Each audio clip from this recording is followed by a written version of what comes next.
ओम नारायण नारायण नारायण नारायण।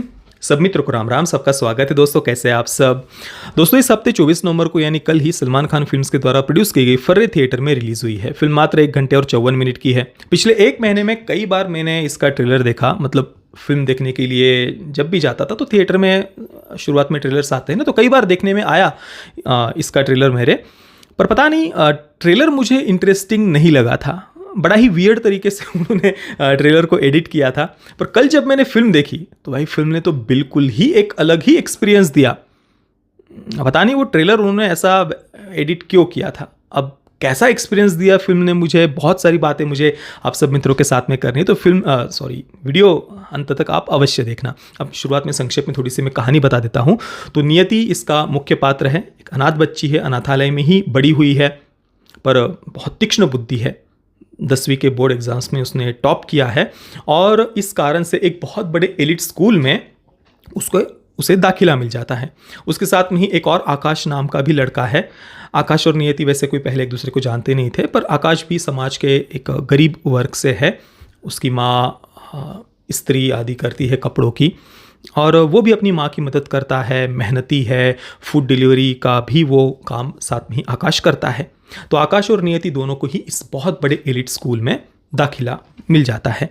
और इतना ही नहीं, तो साथ में ही ऑक्सफोर्ड में जाने के लिए भी उन्हें स्कॉलरशिप मिलने वाली होती है एग्ज़ाम्स में, अगर वे टॉप करेंगे तो। अब वहाँ जाने के बाद में, उस एलिट स्कूल में जाने के बाद में, जो अमीर बच्चे हैं, अमीर परिवारों से आने वाले, तो वे नियति की जो तीक्ष्ण बुद्धि है ना, उसे देखकर उससे कहते हैं कि भाई हमें भी एग्ज़ाम में पास होने के लिए, टॉप कर अच्छे मार्क्स लाने के लिए तुम चीट करने में मदद कर दो। अब नियति ने इससे पहले भी एक बार पैसों के लिए ऐसा किया था, जिसके लिए उसके पिता ने उसको बहुत डांट लगाई थी कि इस प्रकार से गलत तरीके से पैसे कमाना बहुत बहुत ज़्यादा गलत है। उसके पिता को रोनित रॉय ने वो कैरेक्टर प्ले किया है, उसके बारे में भी मैं आगे आपको बताऊंगा, उस अनाथालय के बारे में। तो उसके पिता को बहुत अपने मूल्यों पर, आदर्शों पर डटा रहने वाला दिखाया है। भले ही कितनी विपरीत परिस्थितियां क्यों ना आ जाए, पर गलत मार्ग कभी भी जीवन में नहीं चुनना है। तो पिता ने उसको डांट लगाई थी। पर यहाँ पर फिर से एक बार उस बड़े स्कूल में जाने के बाद में, जब वो सारे बच्चे कहते हैं, तो नियति हाँ कह देती है कि अपने पिता के अनाथालय की जो आर्थिक तंगी है वो सब देखते हुए वो हाँ कह देती है। अब इसके बाद में कहानी में ढेर सारे ट्विस्ट और टर्न्स आते हैं। फिल्म एंडिंग तक आपको अपने साथ में बांध कर रखेगी। अब देखिए, ये सिमिलर जो थीम है वो आपने कई सारी फिल्मों में देखी होगी कि समाज के गरीब और पिछड़े वर्ग से आने वाले कुछ बच्चों को बड़े एलिट स्कूलों में दाखिला मिल जाता है। फिर वो किसी गवर्नमेंट स्कीम के तहत हो या फिर उनकी बस बुद्धिमत्ता के कारण वगैरह वगैरह। इस प्रकार की सिमिलर थीम पर हमने बहुत सारी फिल्में देखी हुई है, भारत में बनी हुई और बाहर भी बनी हुई। उदाहरण देना हो तो देखिए, रानी मुखर्जी की हिचकी आई थी उसका हमने रिव्यू किया हुआ है। उसके बाद में प्रकाश झा के द्वारा लिखित एवं दिग्दर्शित परीक्षा नाम की भी एक फिल्म थी, देखिए। आदिल हुसैन ने वहाँ पर पिता की भूमिका निभाई थी। वहाँ पर भी एक पिता अपने बेटे को एक बहुत बड़े स्कूल में उसका दाखिला कराना चाहता है। इसके अलावा अगर उदाहरण देना हो तो अभी हाल ही में वेब सीरीज़ आई थी, देखिए, क्लास, स्पेनिश सीरीज़ एलिट का वो हिंदी रीमेक है। उसमें भी आपको ये साथ में एक सबप्लॉट देखने को मिलेगा, और उसका तो नाम ही एलिट है। आर्थिक और सामाजिक भेदभाव को, विषमता को वहाँ पर उन्होंने एड्रेस किया है। और इसके साथ में अगर और उदाहरण देना हो आपको तो झुंड का भी उदाहरण दे सकते हैं, या फिर हिंदी मीडियम इरफान सर की, उसमें भी हिंदी मीडियम, अंग्रेज़ी मीडियम, सामाजिक और आर्थिक विषमता, भेदभाव, ये सब बातें उन्होंने दिखाने का प्रयास किया है। पर यहाँ पर देखिए फ़र्क क्या है कि फिल्म मेकर किस विचारधारा से है। वो वामपंथी है या फिर अपने ज़मीन से, अपने रूट से जुड़ा हुआ समझदार है फिल्म मेकर है, जिसे आप कंजर्वेटिव कहिए या पारंपरिक विचारधारा से कहिए, ज़मीन से जुड़ा हुआ कहिए।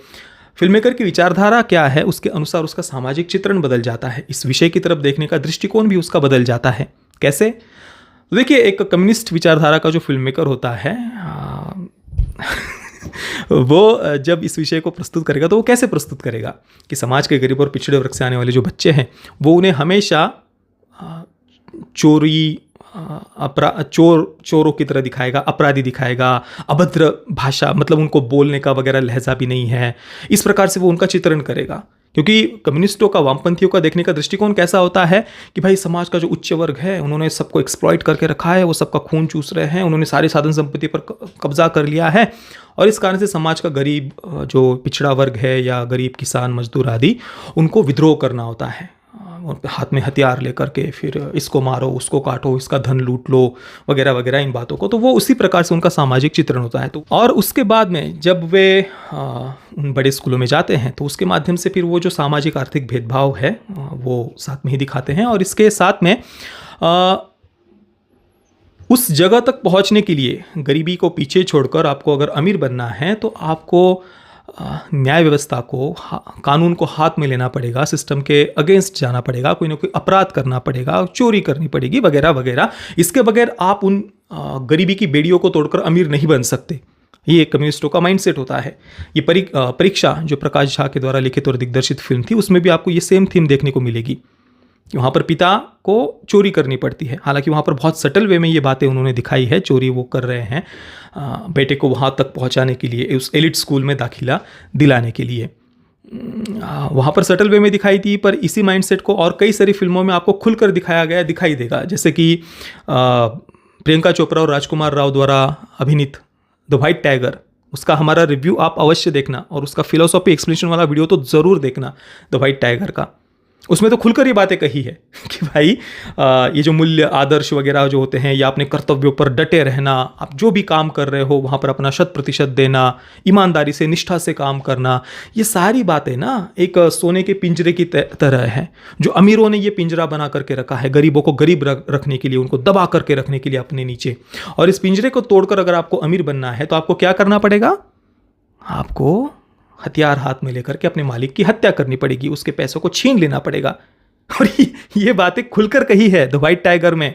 इसके साथ में ही फर्जी में, शाहिद कपूर की फर्जी सीरीज आई थी, देखिए उसके तो पहले ही एपिसोड में आपको ये डायलॉग सुनने को मिल जाएगा। शाहिद कपूर का कैरेक्टर ही कहता है कि भाई ये मूल्य, आदर्श, निष्ठा, ईमानदारी वगैरह वगैरह, ऐसा ये सारी ढकोसला बातें हैं, फालतू बातें हैं। ये जो अमीर वर्ग है ना, उन्होंने गरीबों को गरीब रखने के लिए, दबा कर रखने के लिए ये सारी बातें फैलाई हुई है, ईमानदारी, निष्ठा वगैरह वगैरह। और फिर आपको इससे बाहर निकलना होगा तो क्या करना होगा? या तो हाथ में हथियार लेकर अपने ही मालिक की हत्या करनी होगी, या अपने ही देश के अगेंस्ट जाना होगा, पैसे छापने होंगे, या फिर मनी हाइस्ट के प्रोफेसर की तरह अपने ही देश को लूटना होगा। ये कम्युनिस्टों की, वामपंथियों की विचारधारा होती है। अब ये तो मैंने आपको परीक्षा का वगैरह उदाहरण आपको फिल्म में दिया, पर मैंने जो कहा, कुछ जो फिल्म मेकर्स समझदार होते हैं, अपनी ज़मीन से जुड़े हुए होते हैं, उनकी फिल्मों में आपको बिल्कुल अलग थीम देखने को मिलेगी। जैसे कि हिंदी मीडियम, इरफान सर की। इस विषय को हिंदी मीडियम से ज़्यादा सर्वोत्कृष्ट तरीके से आज तक नहीं दिखाया गया। One of the best film, वो भी एक बंगाली फिल्म का रीमेक है। नहीं तो बॉलीवुड के फिल्म मेकर्स को तो ऐसी कहानियाँ सूझती नहीं। बॉलीवुड के ज़्यादातर फिल्म मेकर्स तो वही सोशलिस्ट कम्युनिस्ट माइंडसेट, ये मारो, ये काटो, विद्रोह करो, रिवोल्यूशन, अनार्की, अराजकता, ये मूल्य आदर्श वगैरह तो ढकोसला बातें हैं, हमें तो दबा कर रखनी। तो बॉलीवुड के अधिकतर फिल्म मेकर्स की वही माइंडसेट है। तो हिंदी मीडियम एक बंगाली फिल्म का रीमेक, और भाई मतलब क्या फिल्म है वो। और उसमें देखिए जो सबसे बढ़िया बात हिंदी मीडियम कहती है ना, सबसे बढ़िया बात, कि आपके बच्चों को जीवन में सफल होने के लिए किसी बड़े अंग्रेजी एलिट स्कूल में डालने की आवश्यकता नहीं है। अपने जमीन से जुड़े रहना, हिंदी मीडियम, तो उसको उन्होंने सही बताया है। कोई बड़े बड़े एलिट स्कूलों में डालने से आपके बच्चों का भला नहीं होता है। तो हिंदी मीडियम इस विषय को सबसे बढ़िया तरीके से उसी में दिखाया है। अब आते हैं फर्रे पर। वो सारी फिल्मों के बारे में बताना आवश्यक था ताकि ये कंसेप्ट क्लियर हो सके ना, जो ये इस प्रकार की बातें दिखाई जाती है जिन फिल्मों में। तो फर्रे में देखिए इस विषय को बिल्कुल सही तरीके से उन्होंने दिखाया। हालांकि 95% बातें इसकी बिल्कुल सही है, 5% बातें, थोड़ी सी एक बात मुझे इसकी गलत लगी, सही नहीं लगी, वो मैं आपको आगे बताऊंगा। पर बाकी भाई इस फिल्म में भी इस विषय को, जो सामाजिक चित्रण है, वो बहुत बढ़िया तरीके से किया गया है। और वो भी इस कारण से हुआ है क्योंकि ये एक थाई फिल्म का रीमेक है। बैड जीनियस नाम की 2017 की थाई फिल्म है, जो 2 घंटे और 10 मिनट की है। उसको उन्होंने काट छाट करके यहाँ पर 1 घंटे और 54 मिनट की बनाया है। जो भी है, थाई फिल्म का रीमेक है। और इसी कारण से वो ज़बरदस्ती का कोई सोशलिस्ट कम्युनिस्ट माइंडसेट यहाँ पर नहीं दिखाई देता। जैसे कि मैंने कहा, कम्युनिस्ट क्या कहते हैं कि भाई अपराध मतलब हाथ में हथियार लो, इसको मारो काटो, इसको लूटो वगैरह वगैरह, आपको कुछ ना कुछ गलत मार्ग चुनना पड़ेगा, सिस्टम के अगेंस्ट आपको जाना पड़ेगा, तभी आप सफल हो सकते हो। हाँ, ये फिल्म उससे एग्जैक्टली अपोजिट कहती है फर्रे। फिल्म के एंडिंग में नियति का जो पात्र है वो आकाश से कहती है एंडिंग में, आकाश, हालांकि शुरुआत में आकाश को बहुत मेहनती दिखाया है, वो फूड डिलीवरी कर रहा है, माँ की भी मदद करता है, माँ इस्त्री करती है, तो वो कपड़े लाना ले जाना वगैरह वो सब प्रकार से उसको मेहनती दिखाया है बहुत। और शुरुआत वो चीट भी नहीं करता आकाश शुरुआत में, पर बाद में जाकर के आकाश को भी रास्ते से भटकते हुए दिखाया है। और फिर एंडिंग में आकर के आकाश नियति को ही फोर्स करता है कि नहीं चलो हम यही बिजनेस करते हैं, ये चीटिंग करने का। पर नियति ने शुरुआत में गलती की थी, पर बाद में उसे अपनी गलती समझ में आती है और वो पैसे भी नहीं लेती एंडिंग में उन अमीर बच्चों से। भले ही वो गलत रास्ता उसने चुन लिया था, पर वो संभल जाती है गिरने से पहले ही, और अपने पिता से वो क्षमा मांगती है। तो जो ये कहा जाता है ना वामपंथियों के द्वारा कि गलत मार्ग चुने बगैर, ये जो सोने का पिंजड़ा, मूल्य, आदर्श वगैरह की बातें करने, ये जो बातें हैं ये अमीरों का या समाज के उच्च वर्ग के लोगों ने ये बना करके रखा है, उसको तोड़ना है तो आपको कुछ ना कुछ रिवॉल्यूशन, क्रांति, विद्रोह, अनार्की, अराजकता, हथियार लो, मारो काटो लूटो। कभी भी गलत मार्ग चुनना सही नहीं है। सही मार्ग है कर्म करो, आपको सफलता अवश्य मिलेगी। कर्म के सिद्धांत में विश्वास रखो। तो नियति एंडिंग में आकाश से यही कहती है कि नहीं, सही मार्ग भी है और हमें उस पर ही चलना चाहिए, मैं अब गलत नहीं करूँगी। तो ये बहुत ये देखने का दृष्टिकोण बहुत सही है। साथ में सामाजिक चित्रण वगैरह, और जो रोनित रॉय उनका कैरेक्टर है उनको भी पूर्ण रूप से अपने मूल्यों और आदर्शों पर डटा हुआ दिखाया है। वे कहते हैं एक सीन में कि भाई हमने भी बहुत गरीबी देखी है, फटे हुए कपड़े पहनना हो, भूखे सोना हो, बहुत सारे प्रॉब्लम्स को झेला है हमने, पर कभी भी गलत मार्ग हमने नहीं चुना, हम सही मार्ग पर डटे रहे। तो ये बात भी उन्होंने दिखाई। शुरुआत में आप जब इस फिल्म को देखेंगे ना फर्रे को, तो आपको ऐसा लगेगा जैसे कि आप कोई कोरियन ड्रामा देख रहे हो। है भी थाई फिल्म का ही रीमेक। मैंने थाई फिल्में ज़्यादा देखी नहीं है, पर ये देखकर लगता है कि भाई थाई फिल्म मेकर्स की भी बुद्धि अभी सही जगह पर है। बॉलीवुड के फिल्म मेकर्स की तरह बुद्धि भ्रष्ट नहीं हुई है अभी। हालांकि कुछ थाई कंटेंट के बारे में मैंने पढ़ा है, वहाँ पर भी अभी वेस्टर्न इन्फ्लुएंस से काफ़ी सारा LGBTQ एजेंडा वाला, रेडिकल जेंडर आइडेंटिटी के एजेंडा वाला कंटेंट काफ़ी सारा थाई फिल्म इंडस्ट्री में भी बन रहा है। पर चलिए, इसको देख करके लगता है कि हाँ, अभी भी कुछ फिल्म मेकर्स की बुद्धि अभी वहाँ पर सही है। फर्रे या बैड जीनियस की कहानी देखकर तो यही लगता है। हालांकि बैड जीनियस की कहानी मैंने अभी थोड़ी सी ऑनलाइन पढ़ी, तो एक बेसिक चेंज उन्होंने यहाँ पर फर्रे में किया है। ओरिजिनल फिल्म थाई फिल्म में बैड जीनियस में जो लीड कैरेक्टर है नियति की जगह वाला, वो अपने पिता के साथ में रहती है। उसको कोई अनाथ नहीं दिखाया। उसके पिता एक गरीब शिक्षक है और वो अपने मूल्यों और आदर्शों पर डटे रहते हैं, चाहे कितनी भी समस्याएं, प्रॉब्लम्स क्यों ना आ जाए, अपनी बेटी को सिखाने के लिए, अपने परिवार के लिए। पर यहाँ पर उन्होंने चेंज करके उसको अनाथालय कर दिया है और वो अनाथ बच्ची दिखाई है। और जो अनाथालय है उसका नाम इशरत काड़ा है, और रोनित रॉय का जो कैरेक्टर है उसको कोई नाम उन्होंने नहीं दिया, केवल वार्डन उसे कहा जाता है। और उनकी जो पत्नी है उसका नाम जोया उन्होंने दिखाया है। और वे दोनों ये अनाथालय चला रहे हैं, इन सब बच्चियों को वे संभालते हैं। आर्थिक तंगी से काफ़ी लंबे समय से वे जूझ रहे हैं। कुल मिलाकर जो सामाजिक चित्रण हो या इस सब्जेक्ट की तरफ देखने का जो दृष्टिकोण है वो यहाँ पर उनका सही है। अब एक बात जो मुझे इसकी गलत लगी, जो मैंने आपसे कहा, वो है कि भाई जो नियति है उसको ऑक्सफोर्ड यूनिवर्सिटी में जाने का चांस मिलता है ना, स्कॉलरशिप। तो जीवन में सफल होने के लिए ऐसे बड़े बड़े एलिट स्कूलों में ही जाने की आवश्यकता नहीं है। हम जहाँ हैं, जिस परिस्थिति में हैं, वहाँ पर भी हम बिल्कुल सफल हो सकते हैं। चाहे परिस्थितियाँ जीवन में पहले जो भी हुआ हो, जहाँ है वहाँ हम सफल हो सकते हैं।